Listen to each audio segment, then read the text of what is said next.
Welcome to our channel. ఈ రోజు మన recipe simple and easy eggless sponge cake అండి. ఈ కేక్ చేసుకునేటప్పుడైతే మీకు చాలా ఈజీగా ఉండడానికి ఇంగ్రీడియంట్స్ అన్నీ చక్కగా కొలుచుకోవడానికి వీలుగా ఉండే విధంగాను కప్ మెజర్మెంట్లోనే చూపించబోతున్నాను. అంతేకాకుండా ఎంఎల్స్లో కూడా చెప్తున్నాను. ఎవరి వీలును బట్టి వాళ్ళు చేసుకోవచ్చు కదా.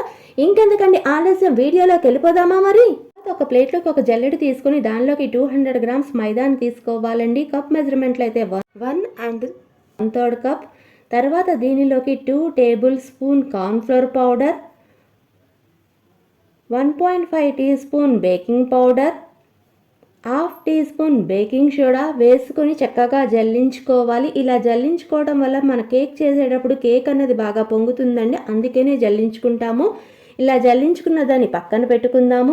ఒక బౌల్ తీసుకొని దానిలోకి 3 టేబుల్ స్పూన్ బటర్ని తీసుకుంటున్నానండి. బటర్ బదులు కావాలంటే గీ అయినా తీసుకోవచ్చు. అంతేకాదు ఫ్రెండ్స్, బటర్ అన్నది ఎప్పుడు రూమ్ టెంపరేచర్లోనే ఉండాలి.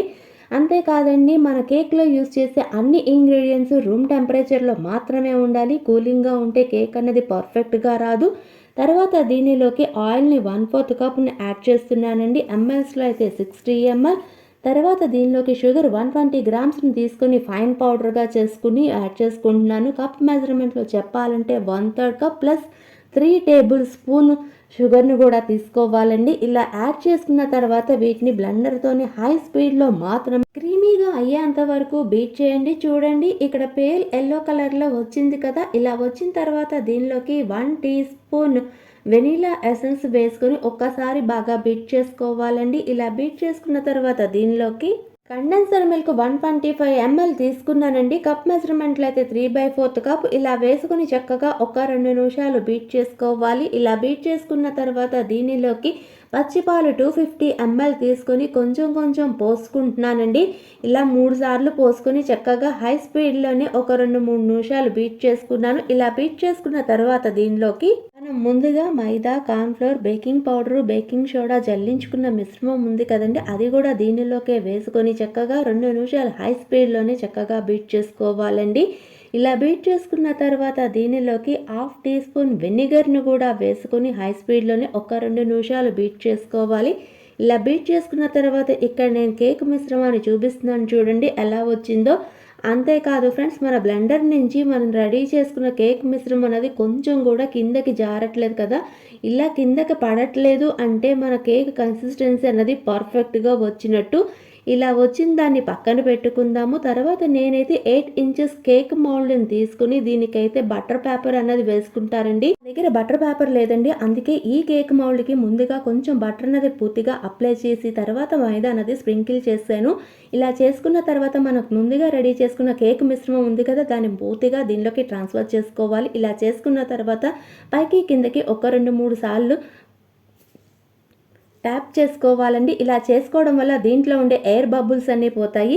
ఇలా చేసుకున్న దాన్ని పక్కన పెట్టుకుందాము. నేనైతే ముందుగా ఒక కుక్కర్ గిన్నె తీసుకొని దానిలోకి కొంచెం సాల్ట్ అన్నది వేసుకొని మూత పెట్టుకొని హై ఫ్లేమ్లోనే 10 నిమిషాలు ప్రీహీట్ చేసుకున్నానండి. అలా చేసుకుంది ఇక్కడ చూపిస్తున్నాను చూడండి.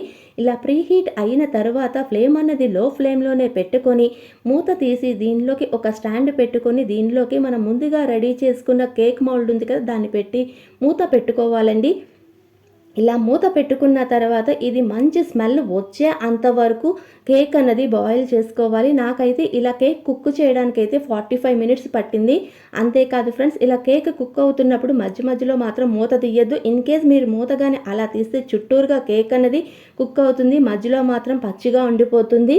ఇలాగ నాకు 45 మినిట్స్ పట్టింది కాబట్టి మీకు కూడా అంతే పడుతుందని లేదు. మన కేక్ కుక్ చేస్తున్నప్పుడు కొంతసేపు అయ్యేసరికి మంచి స్మెల్ వస్తుందండి. అప్పుడు ఆ పాయింట్లోనే ఒక్కసారి మూత తీసి ఒకసారి చెక్ చేసుకోండి. ఇక్కడ నేను చెక్ చేసింది చూపిస్తున్నాను చూడండి. కేక్ అనేది అసలు మన చేతికి ఎక్కడ అంటుకోలేదు కదా.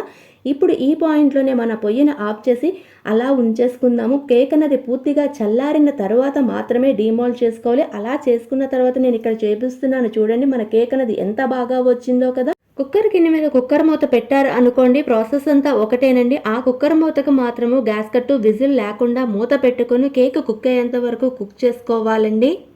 ఫ్రెండ్స్, మీరు కూడా ఈ కేక్ రెసిపీని ట్రై చేసి ఎలా వచ్చిందో ఆ ఫీడ్బ్యాక్ని నాతో షేర్ చేసుకోవడం మర్చిపోవద్దు. మీకు కానీ ఈ వీడియో నచ్చితే లైక్ చేయండి, షేర్ చేయండి. అంతేకాదండి, సబ్స్క్రైబ్ చేసుకోవడం మాత్రం అస్సలు మర్చిపోవద్దు. Thanks for watching.